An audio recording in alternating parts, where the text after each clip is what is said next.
Chief Implementer ng National Task Force on COVID-19, Secretary Galvez, at ay online po, kasama rin po natin mamaya si Secretary Liling Briones ng Department of Education.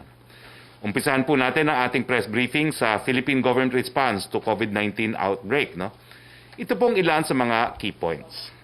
Una, habang ang iba ay nakatutok po sa pagtaas ng mga kaso ng COVID-19 sa bansa, nakakalimutan po siguro bigyan pansin ang nananatiling mababa ang ating mortality rate at ang mga severe at critical cases na nasa 1.2 to 1.3% lamang. Pangalawa, ang Pilipinas ang may pinakamataas na bilang ng test na naisagawa na po sa Southeast Asia. Sa katunayan, no, mas marami pa po tayong test na nagawa kaysa sa bansang South Korea at Japan. Now, mula 17,414 tests noong Marso, umabot na po sa 1.7 million o halos 2 million tests na po ngayong Agosto. Ang Metro Manila rin po, sa kalaman ng lahat, ang may pinakamataas na population density sa Southeast Asia. Problema po ito pagdating sa social distancing. Ang Metro Manila po ay may 21,000 people per square kilometer. Ang Jakarta, na capital ng Indonesia, ay meron lamang 14,000 people, halos kalahati, per square kilometer. Samantalang ang Bangkok, na capital ng Thailand, ay meron lamang 5,300 people per square kilometer. Isa pong bagay ay ang Pilipinas po ang isa sa mga bansang may libu-libong umuuwing mamamayan o mga OFWs. Galing po sila sa mga bansang may mga kaso ng COVID-19, ngunit nakababalik po sa ating bansa. At sabi nga po ni Presidente, lahat ng gustong umuwi, kinakailangan pauwiin. On the basis of total cases per million population, ang Pilipinos ay mayroon lamang pong 1,272 infected per million. At sa bilang na ito, 1.2% at 1.3% nga lang po ang severe at critical. At tulad ng sinabi ko sa aking briefing, hindi po nag-iisang Pilipinas na nagkakaroon ng surge ng mga kaso ng COVID-19. Ayon nga po sa report ng Nikkei, 70% ng mga bansa sa buong planeta ang nakakaranas ng resurgence ng virus. That's 120 countries po. Hindi po tayo nag-iisa. Bagaman nagkaroon ng surge, hindi po nag-exceed ang ating mga health capacity. Ibig sabihin, hindi po tayo nagkukulang ng mga bed capacity o yung kakayahang magbigay ng medical attention sa mga nagkakasakit. Sa katunayan, as of August 11, ayon sa case bulletin ng DOH, sa buong bansa na 1,500 ICU beds, 55% lang po ang occupied at 45% lang po ang available. Sa 11,500 isolation beds naman po, 49% lamang po ang occupied at meron pa pong available na 51%. Sa mga 4,500 ward beds naman po, 51% ang occupied and 49% pa po ang available. At sa 2,100 ventilator units, 30% lang po ang ginagamit at 70% pa po ang available. Ibig sabihin po, nahanda po talaga natin yung ating hospital capacity nung tayo po ay nag-ECQ at MECQ at sa nakalipas na halos isang linggo o bukod na more than 1 week ay pinaghahandaan pa po rin natin yan. Dahil pagdating po na Agosto 17, meron nga pong 250 COVID-dedicated beds ang bubuksan dyan po sa East Avenue Medical Center. At ang pinakamatunay na we are able to manage COVID-19 ay naiwasan nga po natin ang UP forecast, no, na laging tumatama. We proved the UP forecast wrong nang inestimate nila magkakaroon tayo ng 1.3 million to 3.5 million ng mga kaso sa katapusan ng Hunyo. Hindi po nangyari yon. Kaya naman naniniwala ko na tulad ng ibang mga krisis na pinagdaanan ng ating bansa at tayo naman po ang pinakamaraming krisis na pinagdadaanan, bagyo, bulkan na sumasabog, lindol, no? Malalampasan din po natin ang COVID-19. At dahil nga po sa numero ng calamities na dumadalaw sa ating taon-taon, sigurado po ako, we will rise as one, we will heal as one, as we've always done, despite the many calamities that we face as a nation. Ngunit, mga kaibigan, hindi po kakayanin na gobyerno lang po ang gagalaw, no? Kinakailangan ng suporta at kooperasyon ng pribadong sektor at kailangan po natin ng suporta ninyo. Nakakatuwa naman po talaga na sangayon sa survey, nagsusuot na po tayo ng face mask. Pero kinakailangan, ilagay pa lang po natin sa tama, natatakpan po ang ilong at bibig, hindi po sa baba at itaas ng leeg. Tungkol naman po sa Gamaleya vaccine ng Russia, ito po ang mahalagang pangyayari. Sa Setyembre, magkakaroon ng review ng Vaccine Expert Panel ng resulta ng clinical trials Phase 1 and Phase 2 na ginawa po sa Russia. Mula Oktubre naman po hanggang Marso ng susunod na taon ay magkakaroon ng clinical trial Phase 3. Simultaneous po yan sa Russia at sa Pilipinas. Sabay po itong gagawin nga po sa Russia. Ang Russia po ang magpopondo ng clinical trial na gagawin dito po sa Pilipinas. Sa Abril, inaasahang marirehistro po ang bakuna ng Russia sa Food and Drug Administration at ibig sabihin po, sa Mayo 1, 2021 pa lamang na po pwedeng magpasaksak ng bakuna galing sa Russia ang ating Presidente Rodrigo Roa Duterte. Uulitin ko po, pwede lang po, inaasahan natin na po pwede magpabakuna ang ating Presidente dito po sa Russian na bakuna sa Mayo 1, 2021. Well, masaya ko po rin mga binabalita na bukas po ang Russia sa transfer of technology para sa local manufacturing of the vaccine. Sa katunayan po, hinihikayat nila yung iba't ibang mga bansa na tumulong para mag-manufacture ng kanilang bakuna. Yung aking target date po na May 1, ito po isang ayon nga pala sa DOH. DOH at sa DOST po, Department of Science and Technology. Isa pa pong mabuting balita, ang Confederation of Philippine Manufacturers of PPE ay naglalagak po ng $35 million in investments para po made in the Philippines na ang PPE at ang ating mga masks. Ito po ay nagbigay ng trabaho sa hindi bababa sa 7,450 na mga manggagawa. Meron na po tayong 3 million pieces of PPE medical grade overalls at isolation gowns ang nagagawa kada buwan. At meron na po tayong 57.6 million pieces of PPE medical grade N88, N95, KN95 surgical masks ang nagagawa kada buwan. Meron din po tayong PPE medical grade fabric, 20 tons of meltdown na po pwedeng nakapag-produce ng 20 million masks bawat araw. Well, mga kaibigan, it is with pride and pleasure that I show to you made in the Philippines surgical masks, made in the Philippines po, N88 surgical mask, made in the Philippines 3-ply face masks, at made in the Philippines PPEs. Ang galing talaga ng Pilipinas po. Sa sandaling panahon, nakagawa po tayo ng kinakailangan natin para labanan itong COVID-19. Congratulations, Philippines. Now, well, gusto ko lang pong ipakita ngayon yung ilang video na nagpapakita po kung saan ginagawa itong mga Philippine-made PPE at masks.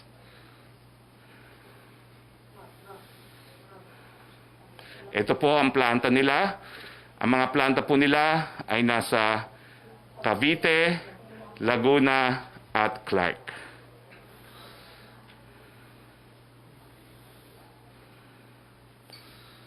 Ang nakikita po natin ay yung mga kabahagi ng mga manggagawa, 7,950 na ang ginagawa lang po ngayon ay mga PPEs at mga masks.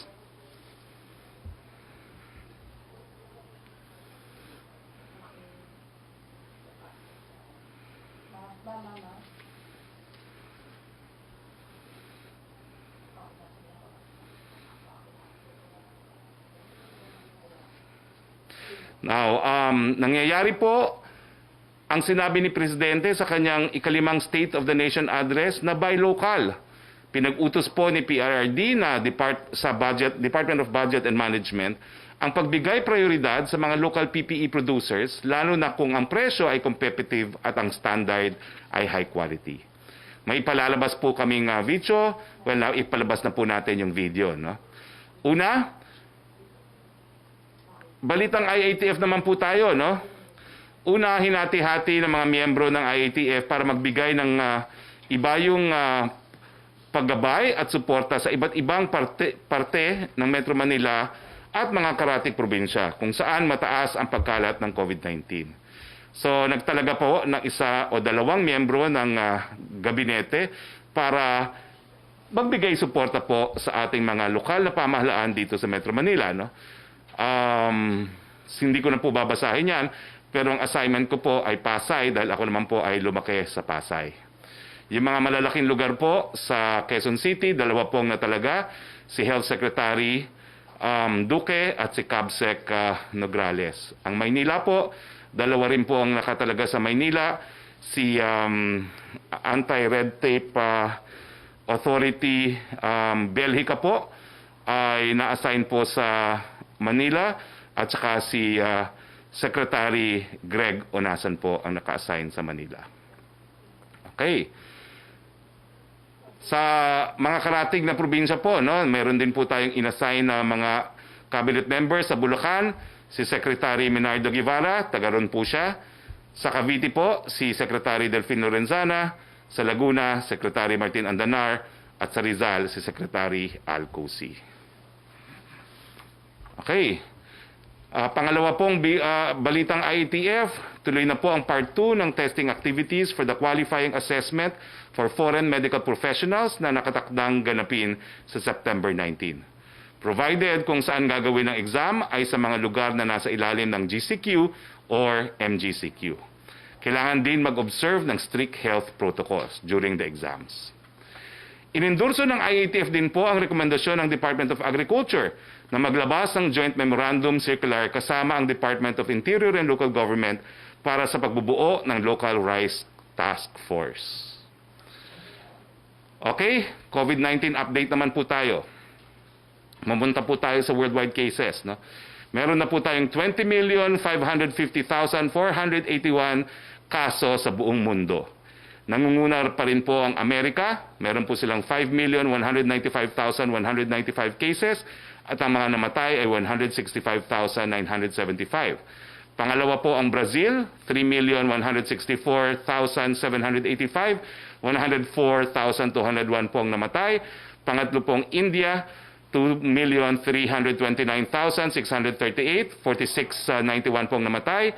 Pang-apat po ang Russia, 900,745 cases, 15,231 po ang namatay. At ang South Korea po ay ang pang-lima, 568,919 at 11,010 po ang namatay. Yan po ay South Africa, no, pang-lima. Sa Pilipinas po, meron po tayong sumatotal na mga kaso na 143,749 at meron na pong namatay na 2,404. Sa suma total ng mga kaso, 72,348 po ang active cases natin. At sa numerong ito, karamihan po naman talaga ay asymptomatic, no, at mild. Ang mild po ay 91.3%, ang asymptomatic ay 7.3%. At tanging 0.6% lamang ang severe at 0.7% lang po ang critical. Ang recoveries po natin patuloy na tumataas, 68,997. Ang deaths po, gaya na aking nabanggit kanina, 2,404. Nakikiramay po kami sa mga namatayan. Sa other matters, sa balitang layoff ng mahigit 100 empleyado ng LRT-1, ipinag-utos na po ni Secretary Tugade sa PNR, LRTA and MRT-3 na kunin ang mga natanggal na qualified personnel ng LRT-1. Dagdag pa po ni Secretary Tugade na ipapasilalim niya sa swab testing ang mga taong ito. Marami po tayong good news. Ito po ang isa pa, no? Naka-online na po ang Pag-ibig Fund Cash Loan Application. Hindi na lalampas ang 2 araw pagpoproseso ng cash loan application kung ipinasa gamit ang online service platform. Okay. Diyan po nagtatapos ang ating mga balita. Kasama po natin ngayon, walang iba po kung hindi ang ating Chief Implementer ng National Task Force on COVID-19, Secretary Galvez. Sec, mahigit 1 linggo na mula nang tayo'y nag-MECQ.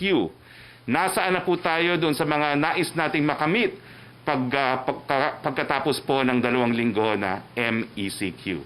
Secretary Galvez, the floor is yours. Sa ngalan po ng lahat na bumubuo na National Task Force Against COVID-19, magandang tanghali po sa inyong lahat. Mahigit na isang linggo na po natapos ibalik ni Pangulong Rodrigo Duterte ang Metro Manila at ang mga probinsya ng Cavite, Laguna, Rizal at Bulacan sa ilalim ng Modified Enhanced Community Quarantine. Ang pamahalaan ay nagsagawa po ng maraming mga programa at pagbisit sa ating mga LGUs ng mga nakaraang linggo para po mapaigting ang ating estratehiya sa ating prevention, isolation, treatment at saka po yung testing. Sa under po sa prevention, officially we have launched the initial distribution of the 30 million face masks for the general public as promised by our President. Yesterday, DOH Secretary Francisco Duque at saka yung member po ng ating IATF at saka NTF ay nagsagawa po ng ceremonial distribution of reusable, washable face masks sa Barangay San Roque, Antipolo City, which signals the launching of the government's community distribution of face masks in key provinces in the country. Nung pag-uusapan po namin ng ating mahal na Presidente, ang bibigyan po natin nito ay ang mga tinatawag na poorest to poorest, more or less 20 million to 30 million po.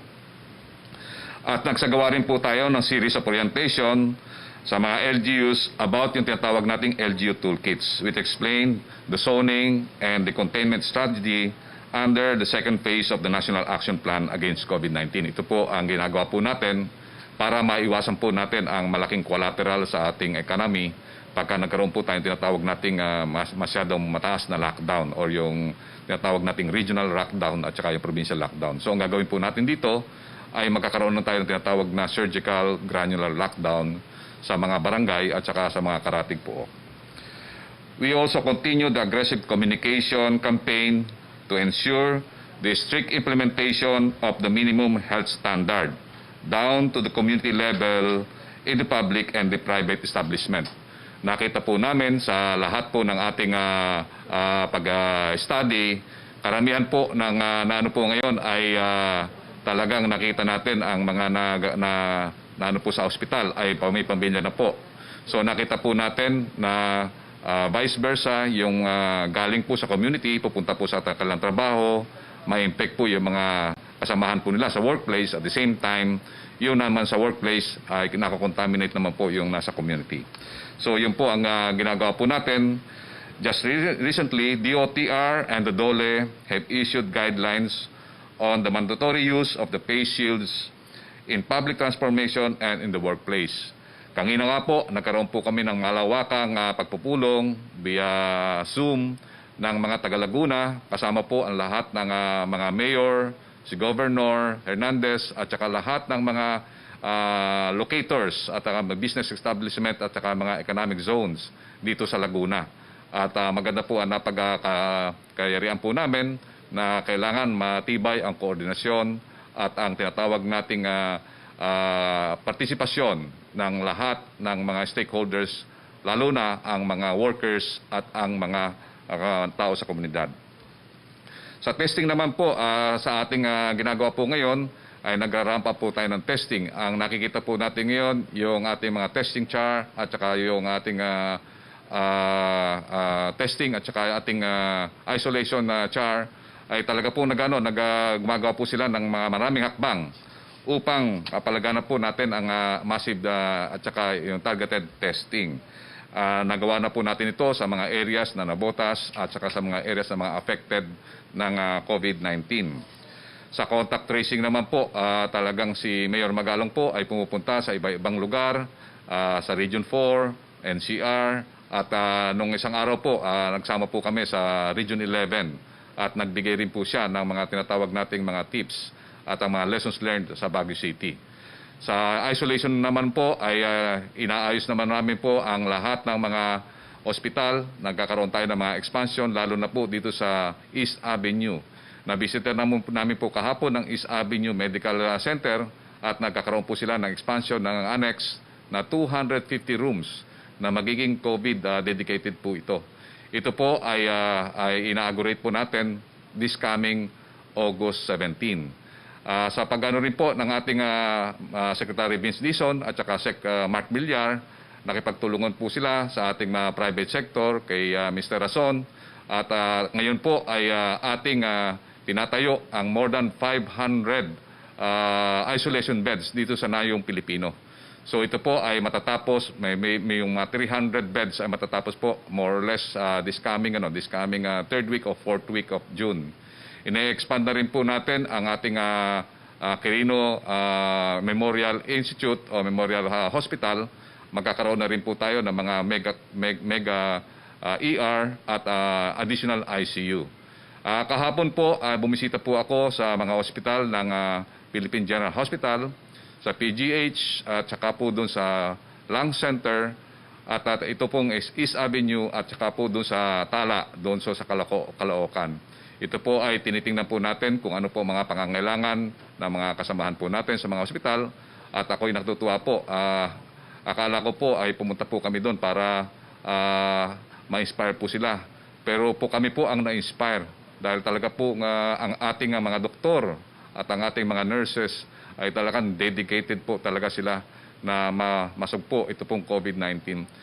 Kahit na po na 5 buwan na silang talagang nakita natin na halos hindi po natutulog sa paglaban po sa COVID-19 ay pinakita po ng ating mga doktor dito sa ating mga public hospitals ang kanilang katapangan at ang kanilang kagatingan para sa paglaban po nito. At kami po ay natutuwa at we are very happy na nakita po namin na talagang maganda po ang ginagawa ng ating mga hospital para sa paglaban po sa COVID-19.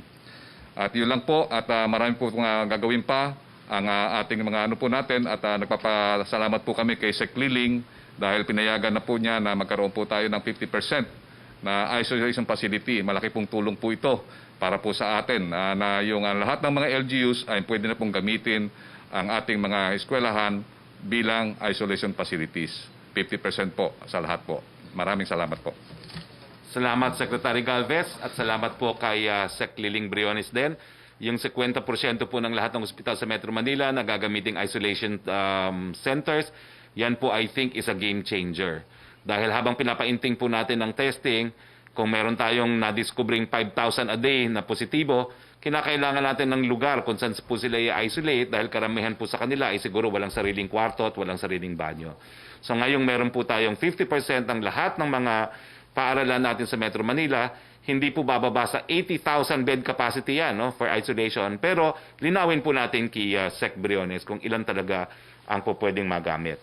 So ngayon naman po, hayaan natin si Sec Briones na magsabi kung ilan kayang mga kwarto yan na pinahiram ng DepEd para sa isolation facilities. At gaya ng ating pangako nung nakalipas nating press briefing, ipapakita na po natin, i-demonstrate natin kung paano ipatutupad ang blended learning itong pagbalik po ng pasukan sa August 24. So Secretary Liling Briones, the floor is yours.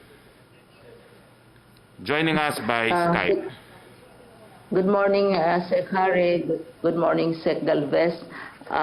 Kino-confirm namin na nagkakasundo na kami sa Department of Health kay Secretary Galvez at saka ng IATF na 50% ng ating mga classrooms sa National Capital Region ay pwedeng gamitin as isolation centers as well as quarantine centers.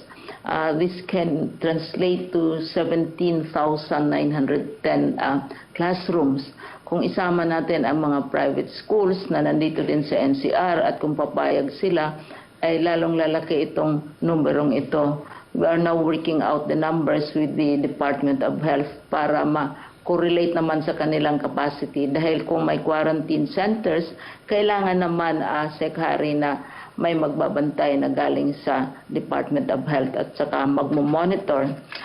Going on to the opening of classes, tuloy pa rin, tuloy talaga on August 24 ang opening ng classes sa mga areas like NCR and Region 4A na under close monitoring pa at hindi sila masyadong apektado dahil lahat na mga classes natin ay online. Walang face-to-face until next year and until the President so declares.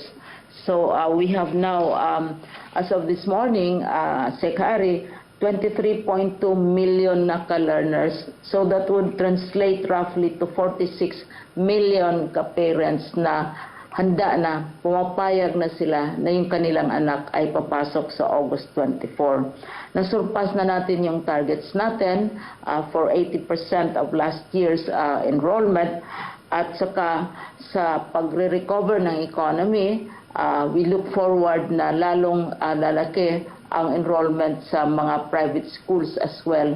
Mahalaga na mag-open ang ating mga private schools dahil marami tayong teachers sa private schools ngayon na walang trabaho kung wala man silang contract under no work, no pay principle.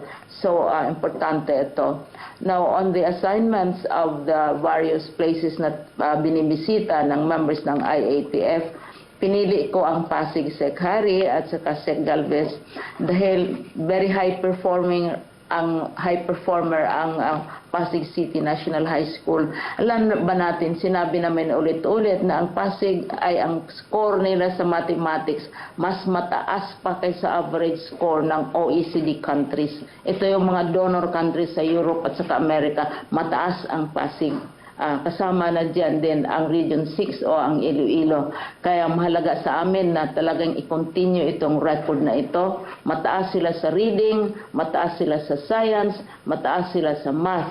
Kaya may interest talaga ako sa Pasig. At isa pa, ang local government ng Pasig ay very cooperative. Nakiki-cooperate sila sa paggamit ng mga classrooms. Pag sabihin namin itong classroom na ito ay hindi pwede, ay nagko-cooperate naman sila. So, yun ang balita. More than 500 na ka-simulations ang ginawa namin. Tinitesting namin yung blended education, kung ito ay oobra ba, at nakikita natin na ito ay oobra, maski walang face-to-face at this time. So, yan ang mga developments natin ngayon. Ang mga teachers naman ay nag-undergo ng upskilling. Ang mga bata naman, hinahanda na natin, dinidistribute na yung kagaya ng sa Navotas, yung school in a box nila, mga materyales, hinahanda na ng mga various regions. Talagang everyday may goal kami. Ang target talaga is August 24, lahat sabay-sabay, pero iba't ibang paraan depende sa sitwasyon ng isang riyon. So, maraming salamat, Sek Hari, maraming salamat, Sek Galvez, sa inyong cooperation at sa pag-encourage sa amin sa department at pagbigay ng full support sa efforts natin na yung kabataan ay hindi maiiwanan. Also, alam naman natin na ayaw nating maiiwanan ang mga kabataan natin compared to the other Southeast Asian countries, ating mga karatig bansa. Kasi May pa nag-umpisa na ang Vietnam, June ang Singapore ay naghahanda na sila para sa National Assessment Exam. At this time, ang mga ibang bansa, Thailand, Indonesia, Malaysia, etc., July pa sila nagbubukas. Hahabol tayo by August 24 at kaya nating habulin as shown by the Pasig City Science High School as shown by Region 6 in Iloilo.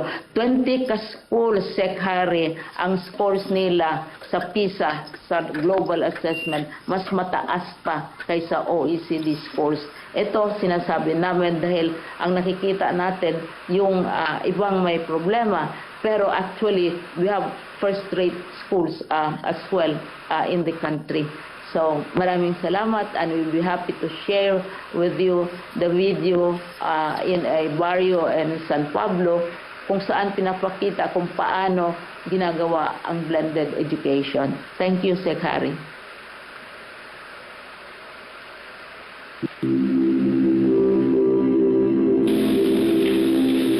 Maraming pagsubok ang dumadaan.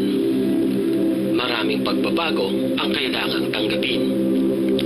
Matutunghayan natin sa kwentong ito kung papaano haharapin ng isang ordinaryong pamilya sa Santissimo Rosario ang mga pagbabagong ito na dulot ng new normal.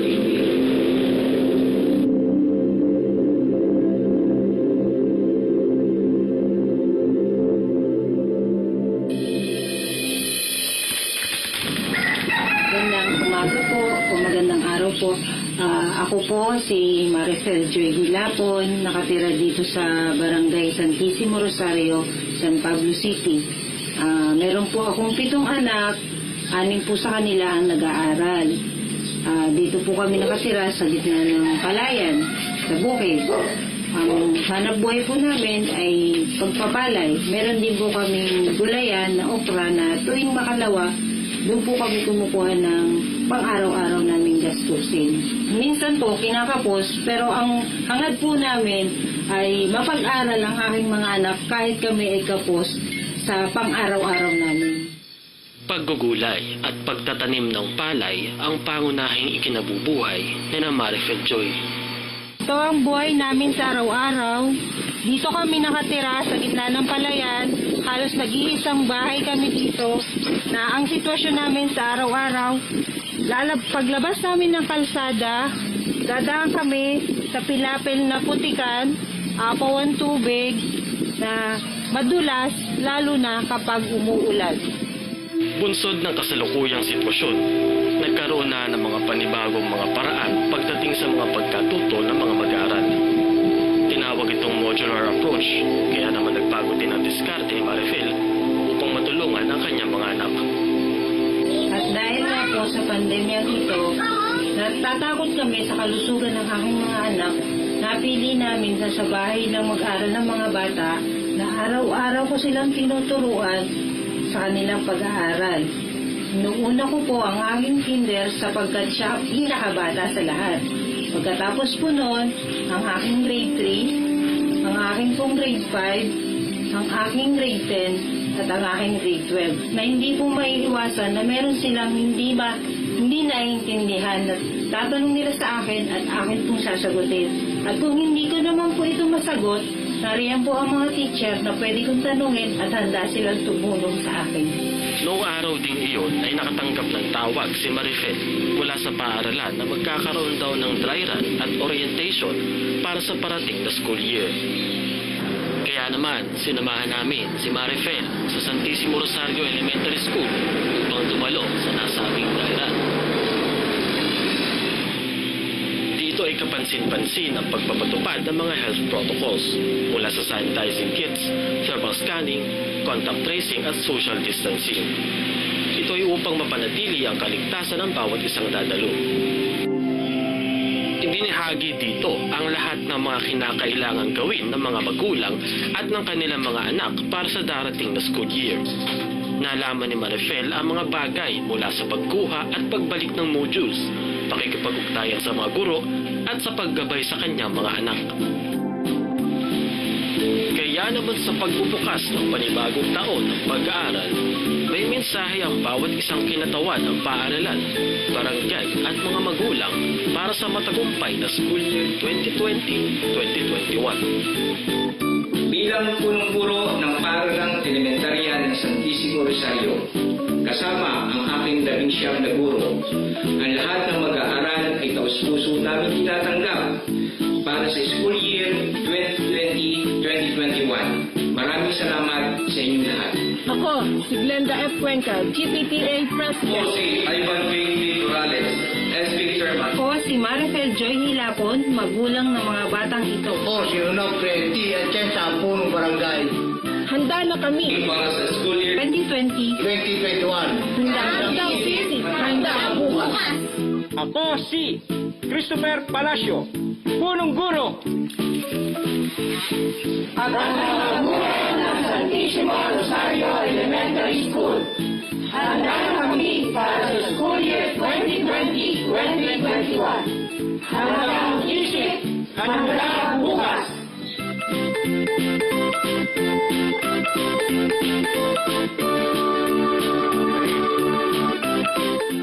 Maraming salamat, Secretary Briones. Pumunta na po tayo sa ating open forum. Ang unang magtatanong po, Maricel Halili of TV5.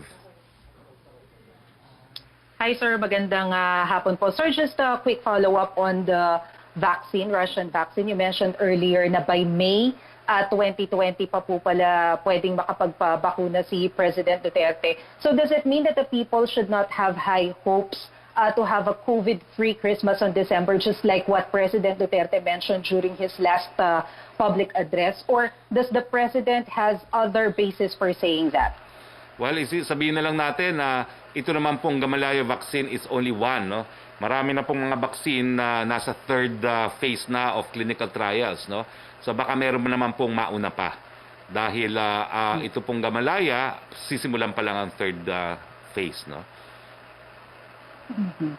So there's still a chance for a COVID-free December, sir? Pwede po. Dahil alam ko po, yung sa China, sa Oxford, at sa Amerika, nasa third phase na po sila ng clinical trial. Sir, last question before I proceed po to Secretary Briones. Sir, yung ibang mga PhilHealth officials already stated that they are willing to sign a waiver to open their bank accounts for the scrutiny of AMLAC. Will you also encourage the other 3 top officials of PhilHealth, including PhilHealth President Ricardo Morales, to do the same? And do you also agree with some senators na dapat ay isuspend muna nila yung interim reimbursement mechanism following the issues on corruption? Dalawang bagay po yung tanong nyo. No? Yung una po, well, siguro po, no? Kaya lang naman hindi nakapagbigay ng consent yung si General Morales. Naintindihan ko na masama ang kanyang pakiramdam at umalis na siya ng maaga. I'm sure General Morales will also sign such a waiver. But in any case, lahat naman po tayong taong gobyerno, kapag tayo po ay nagpa-file ng SALN, meron po tayong pinipirmahan sa ating SALN na pumapayag tayo na buksan ang ating mga bank accounts ng Ombudsman. Sa pangalawang tanong niyo po, yung interim reimbursement, no, na tinatawag, well, nung nagpulong po sa Malacanang, yung board ng PhilHealth, isa po yan sa bagay na linabas ko at ang sinabi ko po, bakit ang daming binigay na pera dun sa mga rehiyon na wala namang COVID. At ang aking naging suhestyon, kinakailangan bawiin niya mga yan at ibuhos dun sa mga lugar na mayroong COVID. So ang kasagutan ko po, hindi po ako tutol doon sa ginagawang na advance na ginagawa ng PhilHealth. Basta ilagay po natin doon sa mga lugar na nangangailangan talaga ng salaping ito dahil hindi naman po pwede mag-aantay pa sila ng cash disbursement bago sila makagalaw. Pero ilagay po yan sa Metro Manila at yung mga karatig bansa na nasa MECQ sa ngayon. Thank you, sir. Sir, for Secretary Briones po. Ma'am, magandang hapon po. Ma'am, natanggap niyo na po ba yung sulat ni Vice President Leni Robredo stating yung mga concerns ng ilang teachers on the opening of classes? Kabilang po dun sa mga concerns na sinight ni VP Leni, yun daw pong mass testing for teachers who will shoulder the reproduction of printed materials, mga modules. Ano po yung tugon ninyo dito, ma'am? Yung sa issue ng mass teaching, ang Department of Education ay bahagi ng kabuoang sistema ng government. Kaya kung ano ang policy ng IATF na chaired by the Secretary of Health tungkol sa issue ng mass testing, kami ay sumusunod. Pero we're taking every precaution kasi halimbawa sa dalawang rehiyon which are under very close scrutiny, hindi naman namin inaalaw na pumapasok yung mga aming mga staff, yung mga skeleton forces. Lahat yan sinusunod namin. At saka kung may mga kaso naman, nakakahanap naman ng paraan para matutulungan itong mga nagiging biktima ng COVID. Pero iilan lang. Hindi natin masasabi with confidence na ito ay galing sa DepEd. Dahil wala pa namang klase sa DepEd. At ang mga teachers natin, hindi pa naman pumapasok lahat. We ask them to help out sa pag-trace ng students sa enrollment. Pero sa mga lugar na talagang matindi ang COVID, hindi namin sila pinapayagan. Kaya we're doing everything to protect them and also protect the children as well. Nandito sa ating panel ngayon si Undersecretary Ann, na siya din ay magpaliwanag tungkol sa issue na tinatanong ni Vice President about the hazard pay. Kasi hindi kami pumapalya sa pagbabayad ng benepisyo, ng sweldo, lahat na benefits which our teachers have been continuously receiving since the close of classes. 12 months a year yan, yung kanilang benefits, salaries, na which we always prepare for even in advance and make sure na there are funds available. Kaya tutulong sa pagsasagot niyang tanong niyo si Undersecretary Ann. Undersecretary Ann, Yusek Ann. Good afternoon to everyone. Yes, ma'am. Ma'am Liling, sa ating pong DepEd Department Order ay kasama po yung testing protocols. At may mga guidelines po tayo ditong sinusunod na tama po yung pagkakasabi ninyo. Ito po ay guidelines na galing sa Department of Health. Although yung testing protocols na nakalagay sa ating Department Order number 14 ay hindi tinatawag na mass testing. Ito po ay required health standards na ating sinusunod sa ating mga eskwelahan, sa ating mga opisina, at yung protocol po dito ay nakasulat o nakasaad kung sino ang mga dapat na i-test at paano magpo-proceed ang testing na ginagawa. Yung testing protocol din po natin na hindi natin tinatawag na mass testing, kung hindi tinatawag natin na required testing, ay dahil po may mga symptoms or may mga history na nakapaloob po doon sa Department of Health guidelines. Yung din pong ating testing protocol ay in coordination with our Department of Health and local government units. Kaya po ang procedure at yung pong gastos para po doon sa testing ay nandun po nakapaloob sa Department of Health at sa mga local government units. Ang assignment po ng DepEd ay yung pagbigay ng referral at yung pong pag-trace ng mga contacts na papasok po doon sa mga guidelines ng testing protocol. Okay, thank you very much. Thank you, ma'am. Yusek Thank you, sir. Roque.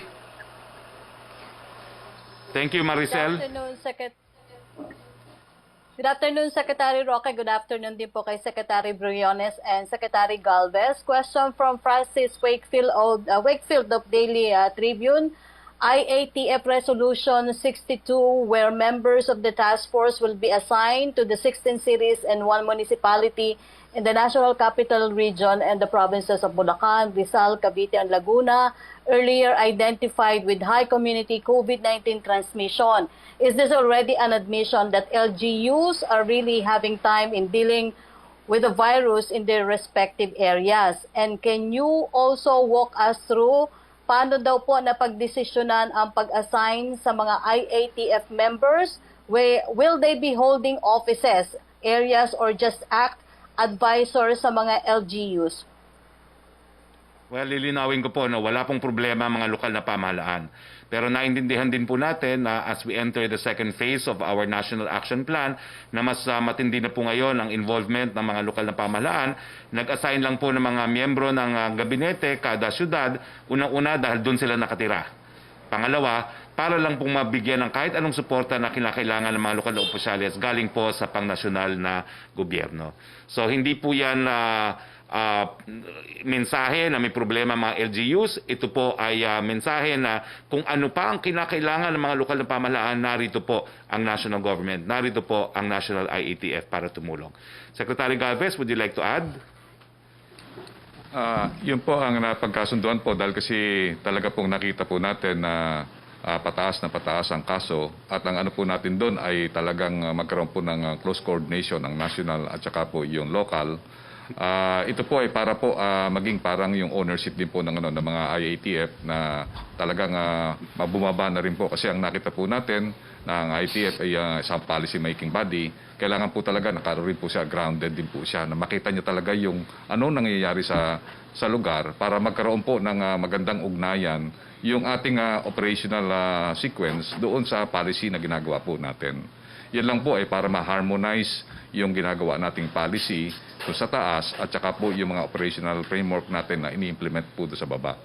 Ang importante po dito kasi nakita po natin na talagang kailangan po nating i-balance yung ano po, yung tinatawag na health at saka po yung tinatawag nating economy. And nakita natin yung karamihan po dito sa ating mga IATF members ay karamihan po may kanya-kanya po silang ano sa gabay sa mga economic ano po natin. They are more knowledgeable sa mga economic recovery natin, and with this, yung kanilang pong expertise ay pwede pong maipahayag sa ating mga mayors at pwede po silang gumabay na parang big brother ng ating mga mayors.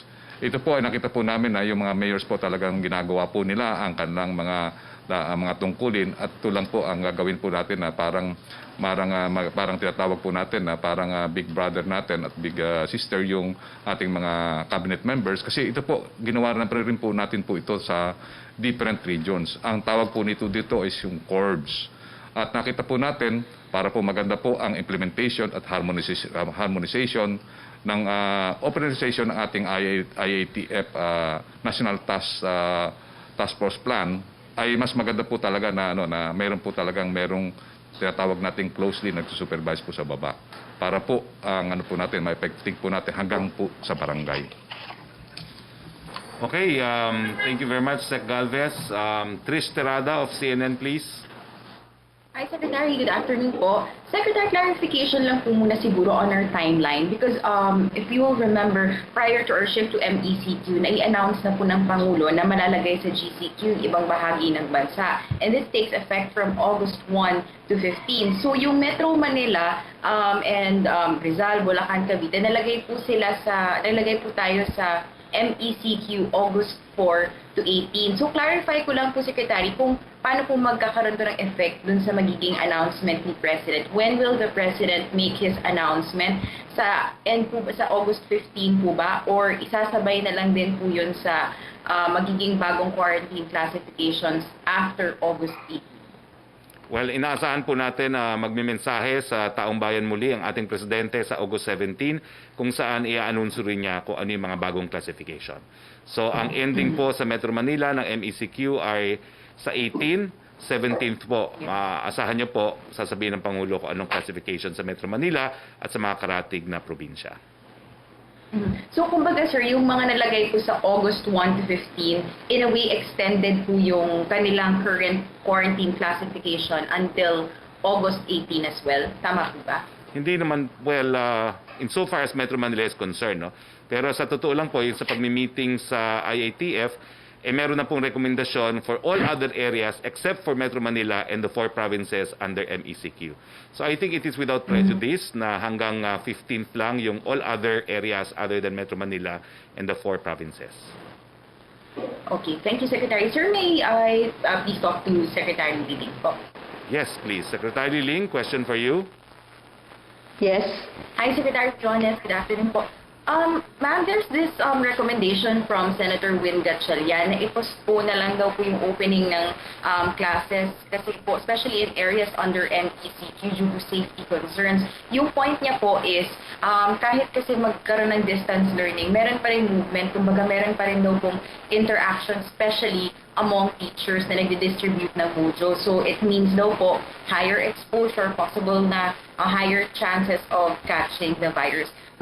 Possible pa po ba itong movement or pag-postpone ng classes? Alam mo, only recently, alam naman ninyo yan na nagpasa ng batas ang Senado at ang Kongreso na binibigay sa executive branch ang desisyon kung kailan magbukas ang klase. Ayun ay under recommendation of the Secretary of Education, which will be the basis of the decision also of the President. Maliwanag na maliwanag yan. So, very likely, this will be an executive decision, but taking into consideration kung ano mang advice, ano mang reaction ang kailangan. Now, ang concern natin kasi kailangan talaga yung face-to-face, etc. Lahat na blended learning types, mayroong partial na face-to-face, Singapore, 1 or 2 days, etc. Ganon ang mga practice. Ngayon, ang schedule natin, mayroon naman tayong calendar of activities. Yung sa first week, starting August 24, mga orientations yon. So, at in each region, makaka-work out ang regional director kung anong paraan, anong magagawa nila within the limitations of what IATF and the Department of Health tell them. Like, hindi pwedeng maggala-gala ang aming mga tao. Hindi sila pwedeng maggala-gala. At kagabi may nagtanong nga sa akin, isang congressperson, na sabi niya, paano na yan, Ma'am Liling? yung mga teachers hindi sila makalabas. Sabi ko, nandyan naman ang kanilang, I know that many of them have their own laptops, they have their own tablets. So pwede naman silang maka-inquire at saka maka-connect. Sabi niya, kung walang cellphone. Sabi ko, nandyan naman ang television, nandyan naman ang radyo. Karamihang local governments may television stations, may radio, at saka sinubukan din natin yung sa radio, medyo oobra naman, sinubukan natin sa TV, oobra naman. So, hindi, for the first week, alam natin ang value ng face-to-face. All of us know that. Pero, alam din natin na hindi pwede ngayon. So, without prejudicing, like I said kanina, na we have certain schools which are very, very high-performing. Kaya, at saka certain schools which also need assistance and catching up. Kaya kailangan natin yan na ipagpatuloy ang ating proseso ng edukasyon sa kung ano mang paraan which is available. And we will take, of course, the advice of the good senator, especially since he heads the committee also on basic education. Pero yan, as they themselves graciously turned over, emphasize, hindi naman kasi nandiyan naman talaga sa executive yan, and they passed a law specifying that it will be the executive branch who will make that decision.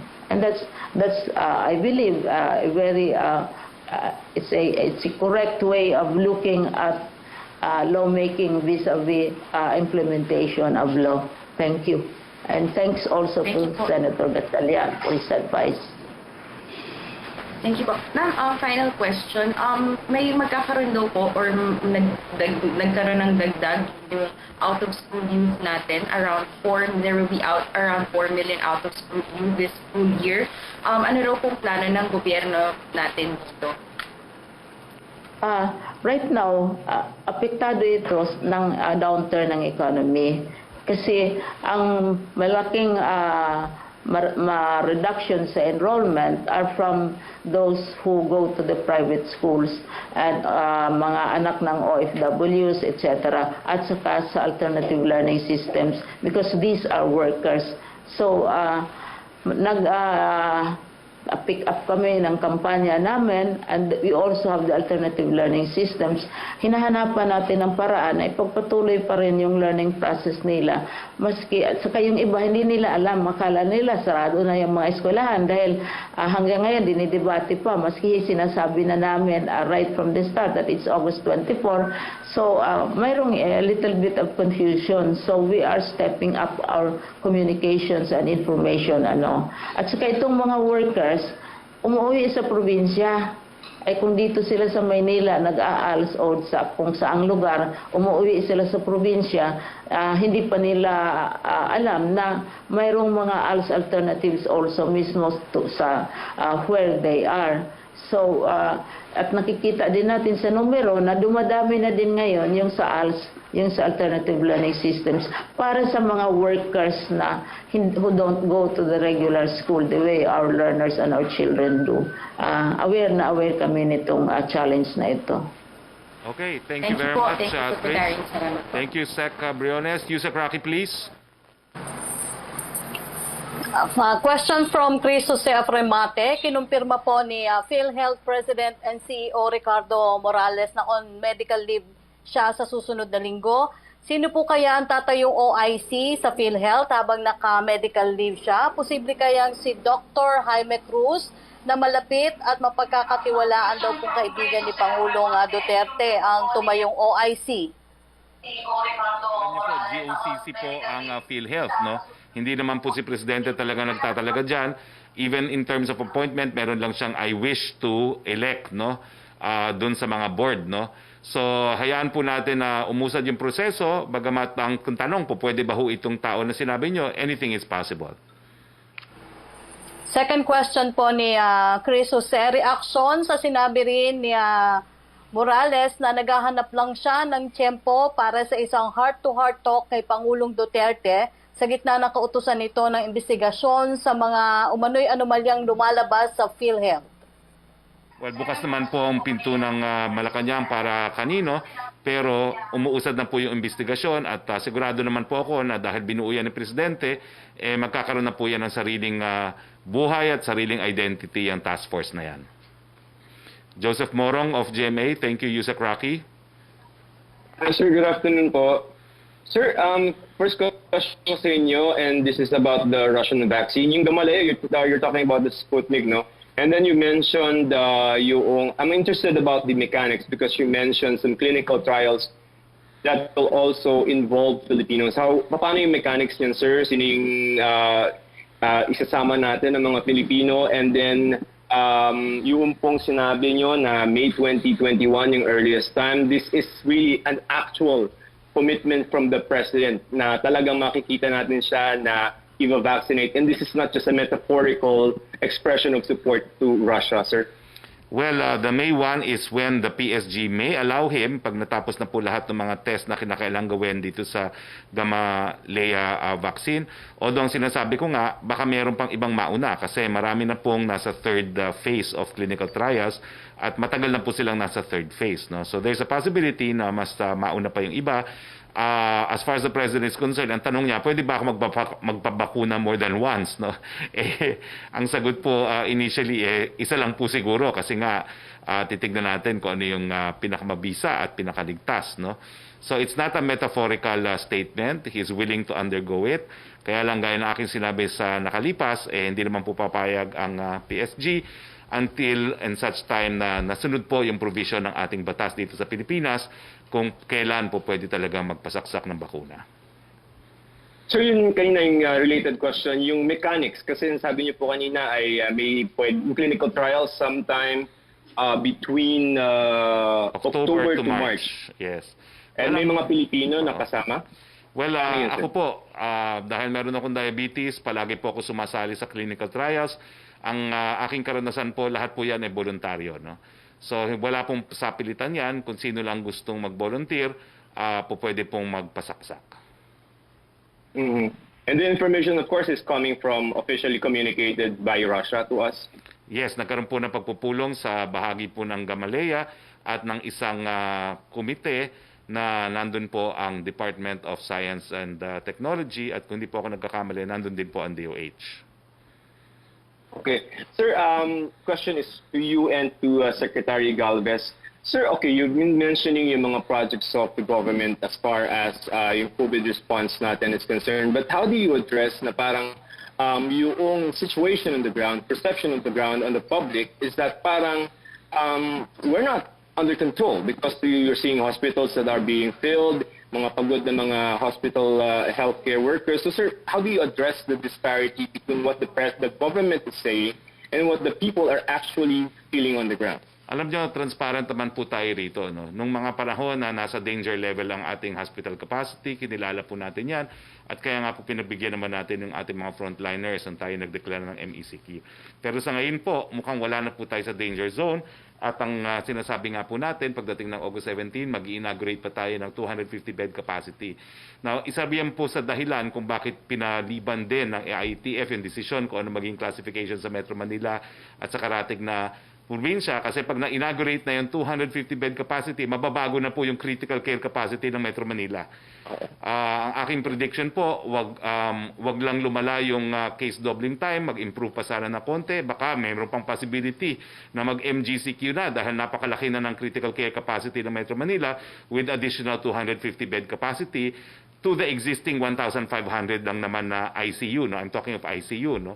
So, I think makikita naman po ng taong bayan na kung ang basihan ay case doubling rate at saka critical care capacity at yung ginawa nating ECQ at MECQ ay para mapalawig natin yung kakayahan na gamutin ang magkakasakit ng critical at ng severe, nagagawa po yan ng gobyerno. No? Hindi lang po sa additional mega centers natin na isolation centers, hindi lang doon sa mga lokal na isolation centers, pati na rin po yung paggamit ng mga DepEd facilities at siyempre po yung additional critical care capacity, additional ICU beds na mabilisan natin ginagawa. Fantastic po itong mangyayari na 250 bed capacity, napakabilis po nating naitayo yan sa East Avenue. At saka yung 500 bed capacity na tinatayo po ng Razon Group, napakabilis din po niyan. Ang estimate natin, 2 weeks lang itatayo na yan. At meron pa po tayong plano, ang ambisyosong plano po na narinig ko na is even a 1,000 bed ICU capacity na pwede naman pong gawin dahil napakita na natin, basta naman po may political will sa pamamagitan ng liderato ng ating Pangulo, nagagawa po yung mga bagay-bagay na yan. So wala pong disparity between reality and perception. Ina-assure po natin na bagamat hindi bumababa ang mga kaso, sa ngayon, ang pinaghahandaan po natin, maalagaan yung kakaunti lang naman po na magkakasakit na severe o di naman po ay critical. Secretary Galvez? Ang nakita natin po na kaya po dumami ang nakita nating new cases, may problema po tayo sa isolation. Karamihan po sa LGU po natin ay hindi po nag-i-implement ng tinatawag nating strict isolation. Karamihan po is tinatawag natin na home isolation. Nakita natin sa Cebu, 1,900 ang naka-home isolation. So pero nung ginawa natin na nagkaroon tayo ng strict implementation ng isolation, nakita natin nag-improve ang Cebu. Ito po talagang hindi po kasi ang mismong UP, Okta, nagpapatunay na bumaba po ang talagang critical care, yung tinatawag natin, naging maganda na po yung kanilang critical care facilities, bumaba po yung tinatawag nating severe cases, pati po yung death, bumaba na rin po, at ang nakita po natin yung ating R0 o yung reproduction sa Cebu ay naging 0.5. Meaning, ang lang natin, i-recalibrate lang natin ang ating strategy kasi nakita natin, karamihan po sa ating mga tao na naging positive ay talaga pong nahadol lang po sa home quarantine. Nakita po namin yan sa ibang mga lugar, hindi na po namin sasabihin. Pero talagang yun po ang isang nakita namin culprit. At ganoon din po, nung nagkaroon po tayo ng GCQ, nag-open po tayo ng economy, I believe maraming ding violation doon sa mga workplace. Unang-una, doon sa mga canteen, at saka sa mga tinatawag nating shuttle buses, at saka sa smoking area. Doon nagkaroon ng mga contaminations. So ngayon, ang ginagawa po natin ay kinokorek po natin ang mga tinatawag natin na mga pagkakamali at sa nakikita po namin, pagka naayos na po ang tracing at saka yung isolation at saka more testing, ay gaganda na po ang ating estratehiya at saka gaganda na po ang ating sitwasyon. Nakikita po natin ang mga pagkukulang po na ito ay tinatama po natin at ang yung mga tinatawag na mga comment at saka mga suggestions ng ibang health workers at saka mga ibang professionals ay we taking into consideration. So ngayon, kinakalibrate po natin ang ating strategy. At pagka natama po natin to ay magiging maayos na po tayo. So your comment lang, MGCQ ang sabi ni Roque after August 18? Well, let me correct, I was just speculating, it's a decision of the IATF, pero on the basis of critical care capacity, if we proceed with the inauguration and use of the 250 additional bed capacity, baka po pwede. Kaya lang, yung isa pang factor, yung case doubling rate, kinakailangan humaba din yung case doubling rate. Sa ngayon, nasa 9 po, pero ang kinakailangan para sa MGCQ is at least 28 days. So, okay, fine. It's remote possibility, pero magkakaroon ng tremendous improvement pagdating po sa critical care capacity. So, we extend MCQ, sir? I've already said it's unlikely unless Congress provides for ayuda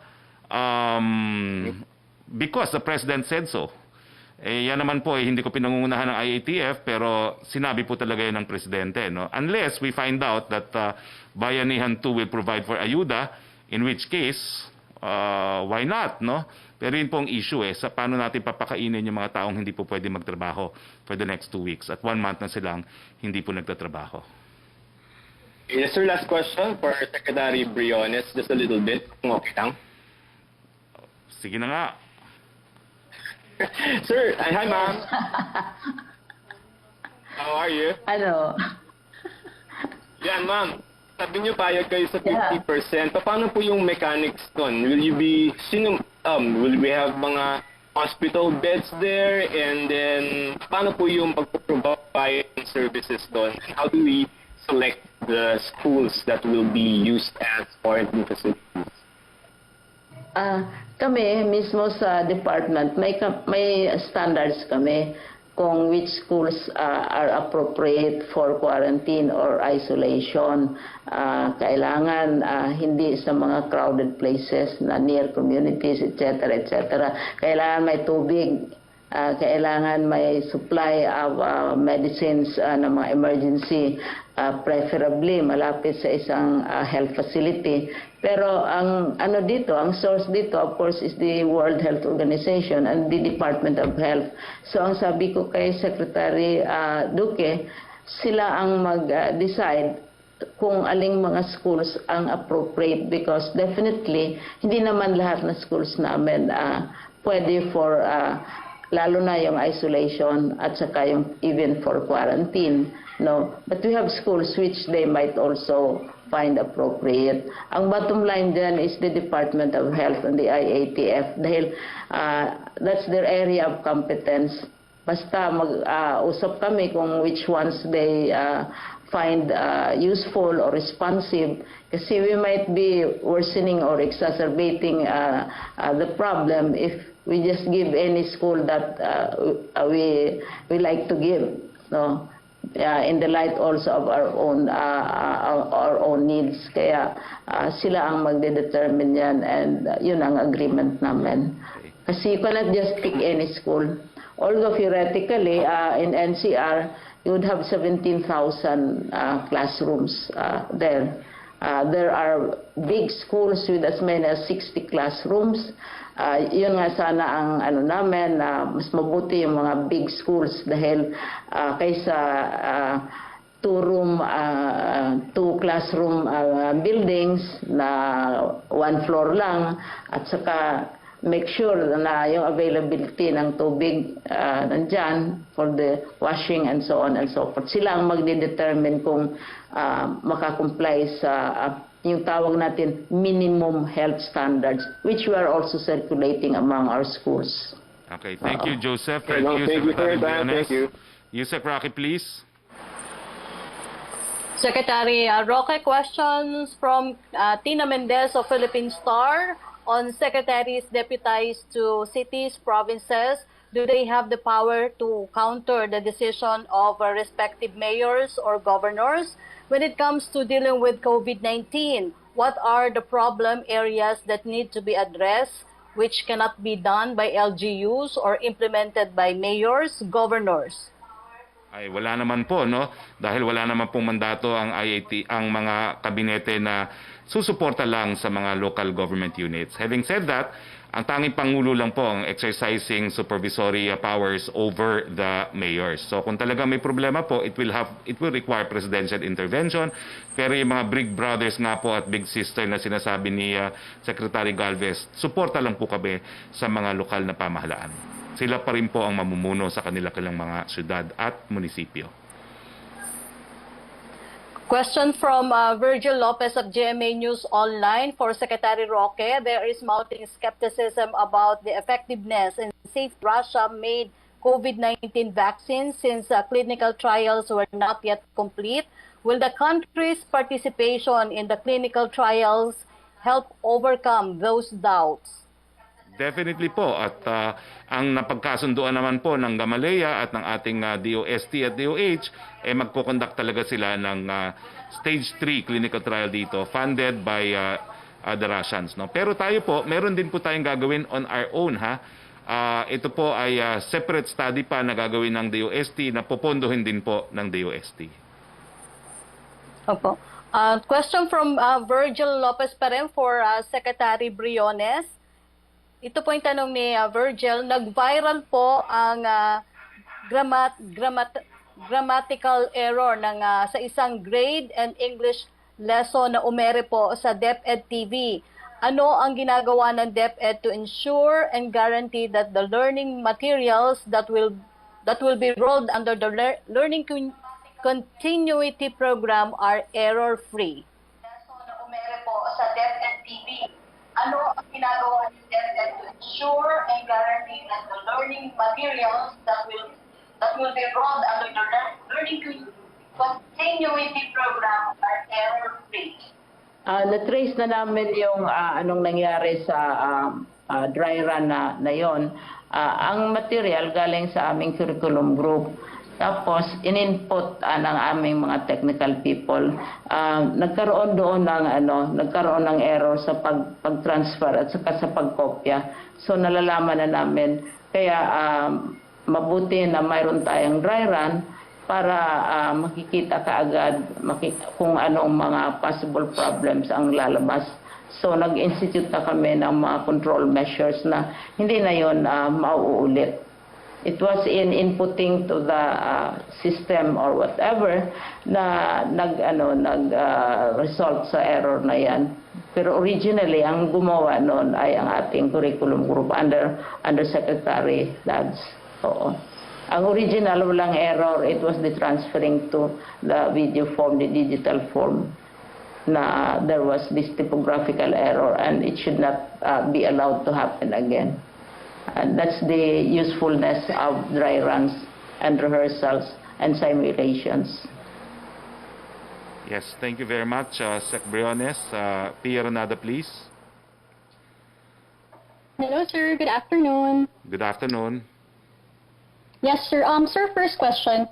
The President said last Monday, I will tell President Putin that I have great trust in your studies in combating COVID, and I believe that the vaccine that you have produced is really good for humanity. Sir, what impact will this presidential statement have on the review of the expert panel?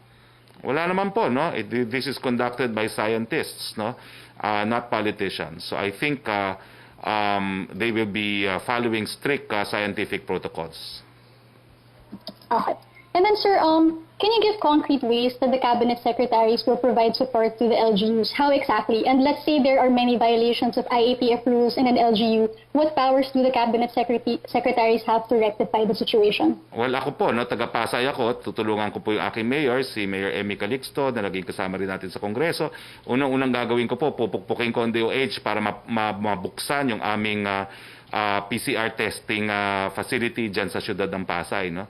Pangalawa po ay titignan po natin na sapat yung isolation facilities at kung ano pang kinakailangan galing po sa DOH, no? At titignan ko rin po yung kondisyon ng Pasay City General Hospital at kung anong kinakailangan na facilities na makukuha sa DOH, pupukpukin ko po ang DOH para maibigay dun sa aking syudad. Now, majority of the cabinet members assigned to the different cities and municipalities are locals of the area po, no? So you can expect the cabinet members to push for the interest of their respective cities and one municipality in Metro Manila. So yun po, yun yung naiisip ko, no? Tulungan lang yung Pasay na makakuha ng mga kinakailangan nila galing po sa national government. Okay, sir. Last question. Sir, this is about hazard pay for health workers. Sir, a nurse in Cainta died before getting her hazard pay, and her hazard pay amounted to only 64 pesos a day instead of the 500 promised by the President. Is this acceptable to Malacanang? Hindi po. Kaya nga po pinabibilis natin yung 1 million na ayuda na dapat matanggap po ng nurse na yan dahil sang-ayon po sa batas, entitled siya. Bagamat napasuno po ang Bayanihan 1, yung pondo po na 1 million, secured po yan ng SARO, so po pwede pa rin maibigay po yan dun sa nurse. Pangalawa po, sisiguraduhin natin na ang ganitong delay ay hindi mangyayari. Unfortunately po, ito po ay isang local hospital na pinatatakbo po ng isang lokal na pamahalaan. So ang delay po ay sisiguraduhin na lang po siguro ng DOH na sa mga lokal na hospital, hindi na po maulit ito. Pagdating naman po dun sa halaga, talaga naman pong iba-iba kasi yung kakayahan ng mga local hospitals kung magkano ang hazard pay na maibibigay nila. So siguro po titignan natin ang survey, magsa-survey kung ilan talaga yung mga nakaka-comply sa mga lokal na mga hospital at titignan po natin kung po pwedeng maibsan yung kakulangan na yan ng DOH, no? Kung mayroong pamamaraan dahil meron din po mga legal restrictions syempre, no? Pero I wish to condole with the family of the deceased nurse. Bagamat hindi po nakuha on time at yung ini-expect nilang hazard pay, sisiguraduhin ko po ngayon personally na makukuha yung ayuda na ibinibigay po sa mga health frontliners na namatay po dahil sa COVID. Sir, Yes. you mentioned LGU hospital to. So, sir, are you holding Mayor Kit Nieto accountable for the delay and the very small amount?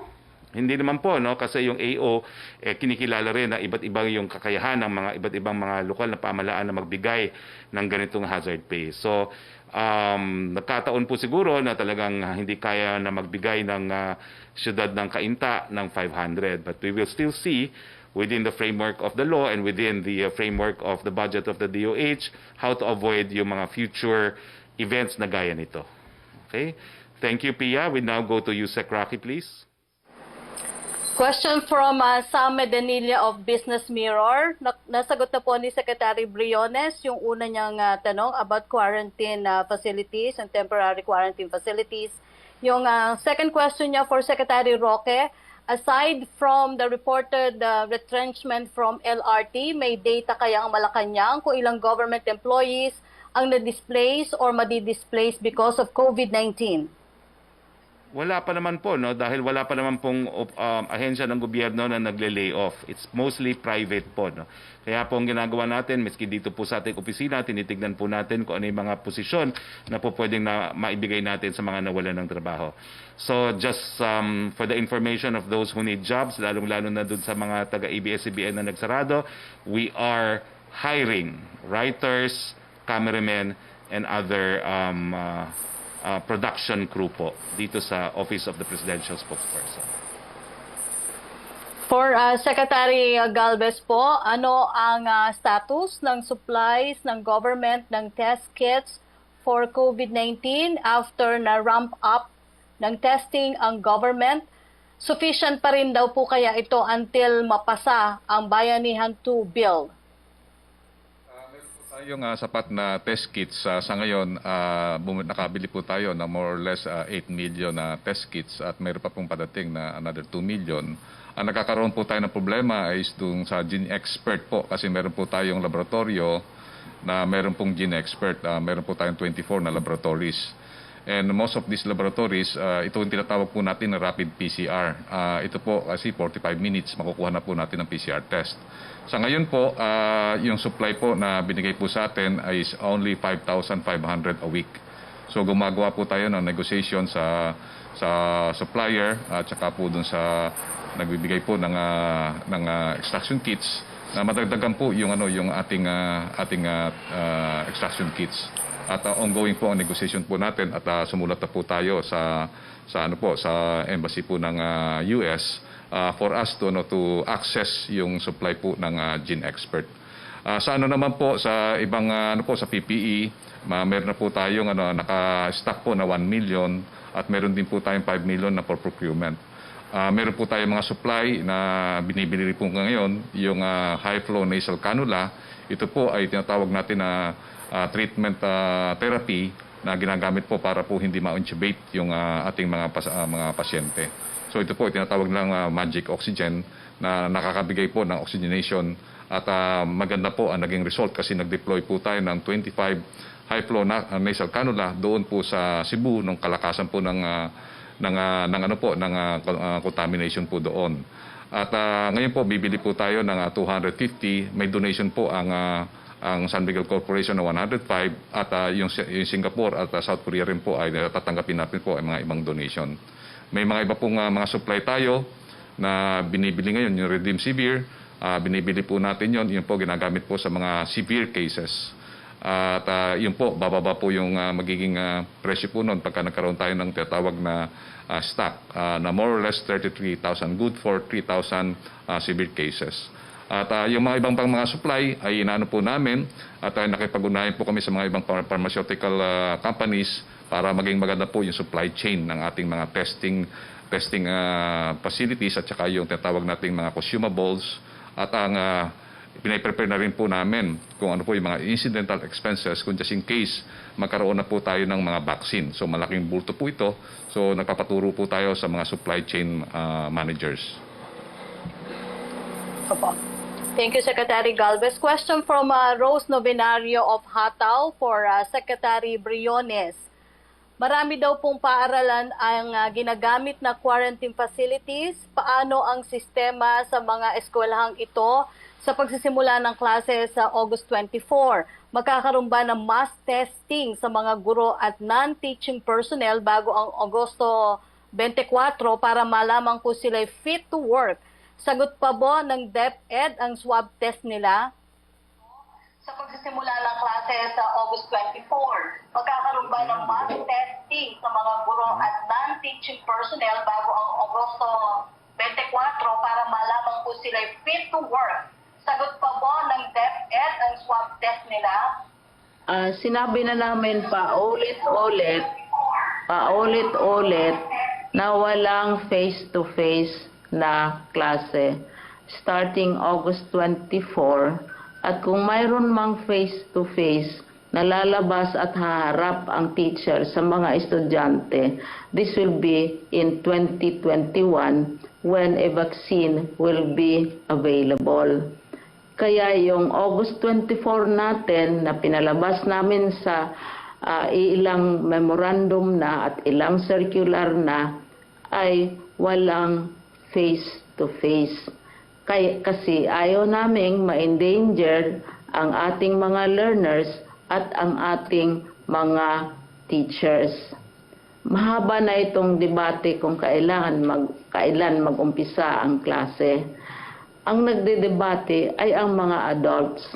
Siguro, mabuti ding tanungin natin ang ating mga anak, ang ating mga apo, ang ating mga pamangkin, kung ayaw ba nilang mag-go to school o nasa bahay lang sila, ayaw ba nilang makita o makipag-usap virtually ng teacher nila at saka mga classmate nila. Yung survey namin, kasama ang mga learners at ako mismo, mga 9-year-olds, 8-year-olds, sumusulat sa akin. Gusto nila talagang pumasok, gusto nilang mag-school. At sabi ng isa, tiisin niya maski virtual lamang, basta may school lamang. Kasi mag-lose ka ng 1 year ng walang pag-aaral ng bata, ay that's equivalent already to 2 years of loss na iiwanan ng ating mga bata. At ayaw natin yang mangyayari. At sila mismo, mga bata, karamihan na aming na-survey at natanong during the enrollment period, gusto nila talagang mag-aral sila. Mayroong iba, gusto nila ang teacher ang magturo. Mayroong iba, gusto nila na ang mother ang magturo. Kaya itong issue about mass testing, etc., sinusunod lang namin ang guidelines ng Department of Health at saka ng World Health Organization. Pero kung may mga instances man na iilan, pero hindi nanggagaling sa Department of Health na na-infected ng COVID for other causes, tinutulungan naman ng Department of Health. Dahil hindi naman monster ang Department of Health. Hindi naman walang puso. Ang mga department heads, tinutulungan naman nila yung kanilang mga empleyado kung saan man sila maka-generate ng fund o ng support from outside or from within their own savings, etc. para ma-guarantee ang safety ng kanilang mga teachers, learners at saka staff. Ulitin ko, walang face-to-face hanggat walang vaccine. Yon ang sinasabi ni President. Therefore, the teachers will not be exposed from teaching as a result of teaching. If they will be exposed, there might be other causes, which IATF is very much interested in. Thank you. Salamat, Rose, at maraming salamat, Sec. Briones. Make Yusek a Roque? question from Kenneth Pasyente of PTV. Nasagot na po ni Secretary Briones yung unang tanong niya. Ang second question po niya, may panukala rin ng ilang mambabatas kung maari raw po ay wala munang mga batang babaksak sa anumang asignatura sa ilalim ng distance learning. Kinukonsider ba ito ng DepEd? Ang second question po niya, may panukala rin ng ilang mambabatas kung maari raw po ay wala munang mga batang babaksak sa anumang asignatura sa ilalim ng distance learning. Kinukonsider ba ito ng DepEd?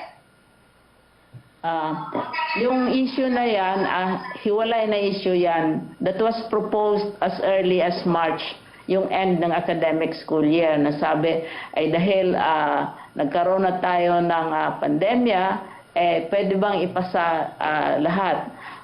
Pinag-uusapan natin yan dahil medyo mahalagang tanong yan kasi gusto natin na ang ating learners ay matutong mag-compete sa iba't ibang klaseng trabaho, sa iba't ibang propesyon, sa kanilang mga kasamahan.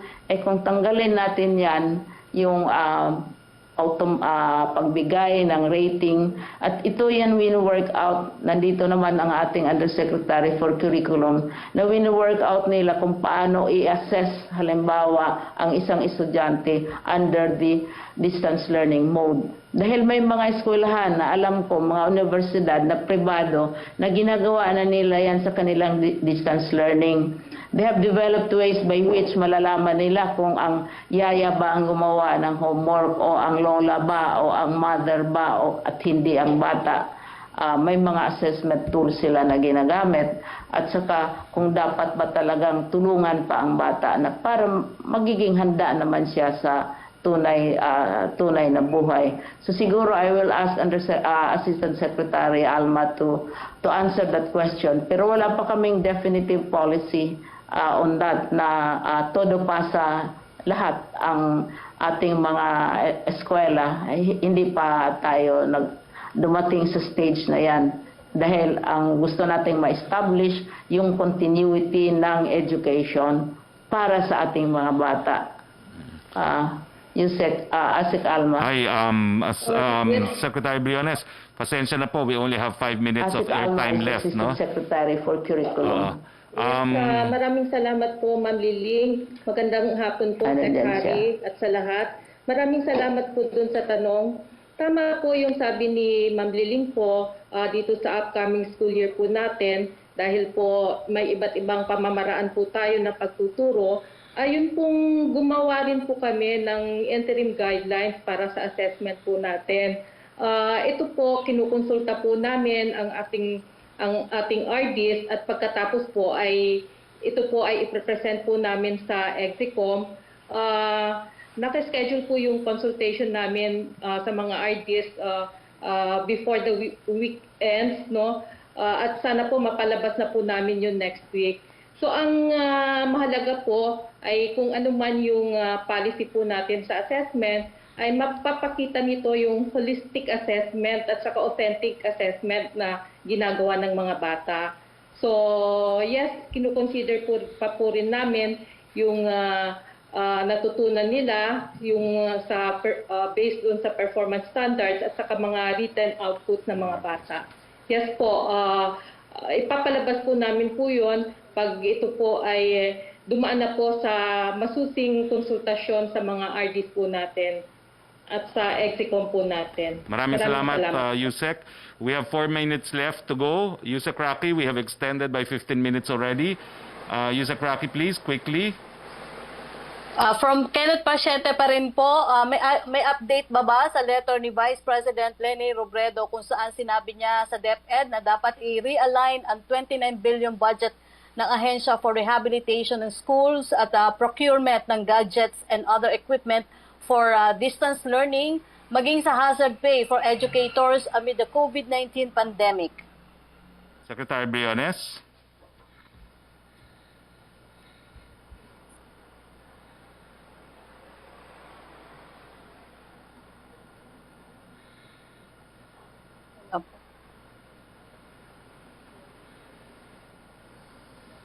Nawala ata si Secretary Briones. Secretary Briones. Yes, thank you for the question. We cannot make very significant policy realignment sa budget without consulting the Department of the Budget and Management. At saka, mayroon namang in many instances, nababayaran naman ang hazard pay. We have been paying hazard pay even before COVID. For teachers who are in places na malayo ang sasakyan o malayo sa mga urban centers, etc. May standards kasi yan for the payment of, ang tawag nga dyan, in the case of teachers, hindi lang ordinaryong hazard pay, kundi special hazard pay pa, special hardship pay.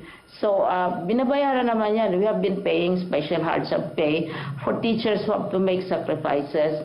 So, hindi naman natin, kailangan i-balance natin yung need for facilities and at the same time, to take care of our teachers whom we are already taking care of. We provide for these special difficulties that they undergo in very different and special places. Hindi naman lahat exposed sa hazards na sinasabi ninyo.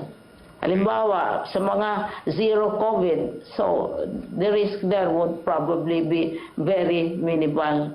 You have islands, you have mountain schools, you have places na zero talaga, isang buwan na, walang bagong cases. And you have places na they've never even heard of COVID. We have an island which started opening its schools June pa. Dahil ready na sila and they did not totally appreciate what the problem was all about since they don't have COVID at all. So, may standards yan, may policy yan. Hindi natin sasabihin everybody gets hazard pay, but rini-review yan only in consultation with the Department of Budget and Management. Thank you very much, Secretary Briones. So, okay, we have 2 minutes left. Yusek Roque.